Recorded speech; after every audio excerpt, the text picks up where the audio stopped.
त्यावेळेस माझं account monetise होणार होतं फक्त.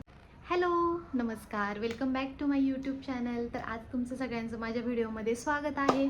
आणि आजचा व्हिडिओ तुमच्यासाठी खास ह्यासाठी बनवला आहे की जी चूक मी केली ती चूक तुम्ही कधीही करू नका. तर आता पण स्टार्टिंगलाच मी तुम्हाला एक सांगते. मी एक व्हिडिओ पण बनवला होता की मी माझं ब्लॉगिंग कशामुळं स्टॉप केलं आणि काय झालं. तर तो ब्लॉग तुम्ही पाहिला नसेल तर नक्की जाऊन पहा. आणि शॉर्टमध्ये मी तुम्हाला सांगते की मी ब्लॉगिंग का स्टॉप केलं होतं आणि ते ब्लॉगिंग स्टॉप केल्यामुळं मला किती सारं नुकसान झालं ते मी तुम्हाला आत्ता ह्या व्हिडिओमध्ये सांगणार आहे.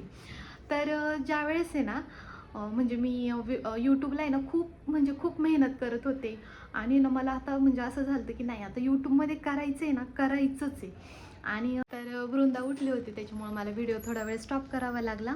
तर पुन्हा मी तुम्हाला सांगते की काय झालं होतं. ज्यावेळेस मी यूट्यूबला खूप छान सुरुवात केली होती ना, माझी ग्रोथ एवढी छान झाली होती की बास रे बस, खूप छान ग्रोथ झाली होती. त्या मानाने की ज्यावेळेस आपण स्टार्टिंगला व्हिडिओ ब्लॉग वगैरे चालू करतो ना बनवायला, तर त्या मानाने माझी खूप छान सुरुवात झाली होती. आणि मला एकदम भारी असं माइंड माझं हे झालं होतं की आता करायचं आहे, हे करायचंच आहे. आणि असं झालं की म्हणजे आमचं खूप दिवसाचं स्वप्न होतं, आमचं हॉटेल आम्हाला ओपन करायचं होतं.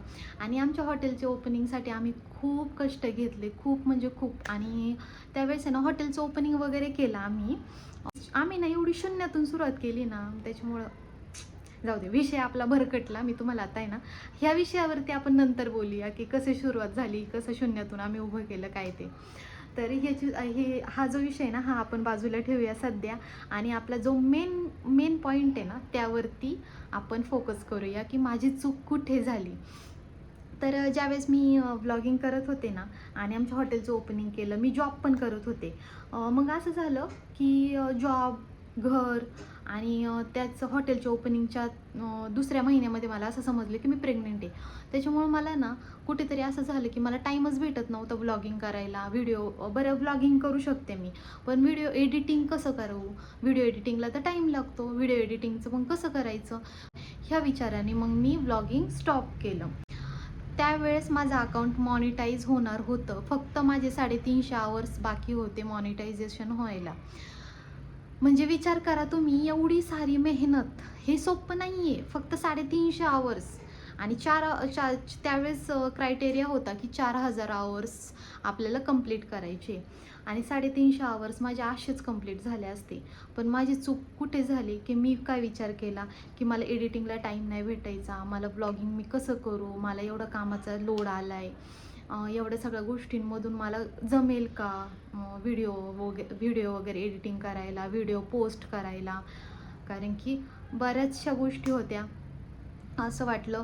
बट त्यावेळेस मी जर स्टॉप केलं नसतं ना, छोटे छोटे व्हिडिओ तरी जर मी टाकले असते ना, तरी पण माझं अकाउंट इतकं खाली नसतं आलं.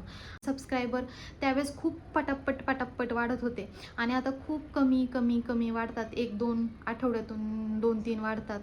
म्हणजे मग असं झालं ना, आता मला त्या गोष्टीचं खूप पश्चाताप होतोय. कारण की तर वृंदा उठली होती त्याच्यामुळे मला तिला बघावं लागलं थोडा वेळ. आणि तुम्हाला सांगते की त्यावेळेस जर मी छोटे छोटे जरी व्हिडिओ बनवले असते ना, व्हिडिओ टाकले असते ना, तरी पण माझं अकाउंट एवढं हे नसतं झालं. तर मला तुम्हाला एवढंच सांगायचं आहे की जी चूक माझ्याकडून झाली ना अकाउंटच्या बाबतीत, यूट्यूबच्या बाबतीत. आणि तुम्हाला सांगते, हा तर माझा खरा प्रॉब्लेम होता, पण तुम्हाला सांगणारे बरेचसे लोक असतात, आपल्या आसपासचेच असे लोक असतात की ज्यांना ह्या गोष्टी देखवत नाही किंवा त्यांची मेंटॅलिटी वेगळी असते की हे काय करते, ह्यांना काही कामं नाही, हे काही पण करत असतात असं तसं. पण त्यांना लोक असे म्हणतात की ह्यांना काही काम आहे, ह्यांना काही व्हिडिओ बनवायचे आणि हे करायचे ते करायचे. व्हिडिओ बनवणं इतकंही सोपं नाही आहे, कॅमेरा पुढे येऊन बोलणं इतकंही सोपं नाही आहे. मला सांगते, जे बोलतं ना त्यालाच माहिती असतं ते कसं बोलते, काय बोलते. एखादा शब्द जरी चुकला ना, पुन्हा ती लाईन पूर्ण रिपीट करावी लागते. व्लॉग बनवायचं इतकंही सोपं नाही आहे. एखादा जर शूट घेताना आपल्याला चुकून आपण जे बोलायचं ते न बोलतं दुसरंच काहीतरी बोललं, पुन्हा ते शूट घ्यावं लागतं. खूप साऱ्या गोष्टी अशा असतात, खूप मेहनत आहे यामध्ये. तर मी तर आहे ना, जे करतात ना त्यांना खूप ॲप्रिशिएट करते. आणि चला आपण सगळेच एक सोबत ग्रोथ करूया.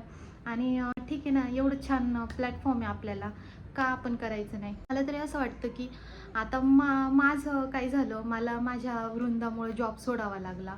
तिला पाहायला कोण नाही आहे, मी एकटीच असते. त्याच्यामुळं तिच्यापेक्षा मला जास्त इम्पॉर्टंट नाही आहे काहीच गोष्टी. पण असं झालं की जॉब सोडल्यामुळं एक आपण फायनान्शियली आपण स्ट्रॉंग असतो ना, ते कुठंतरी असं हे झालं, हललं की नाही ठीक आहे, नवरा सगळ्या गोष्टी पूर्ण करतोय, पण एक सवय असते ना आपल्याला की आपलं इन्कम, आपलं स्वतःचं इन्कम. तर ह्या सगळ्या गोष्टींची मला सवय झाली होती आणि आता असं वाटतं की बाळाला बघता बघता मी ठीक आहे ना, घर बसल्या मी व्हिडिओ बनवून तर माझं कंटेंट देऊ शकते, लोकांना दाखवू शकते की काय गोष्टी आहेत काय नाही. तर असा होता माझा अनुभव. व्हिडिओ आवडला असेल तर लाईक करा, शेअर करा आणि सबस्क्राईब नक्की करा. तुमच्या सपोर्टची मला खूप जास्त गरज आहे. नक्कीच मला सपोर्ट करा. थँक्यू.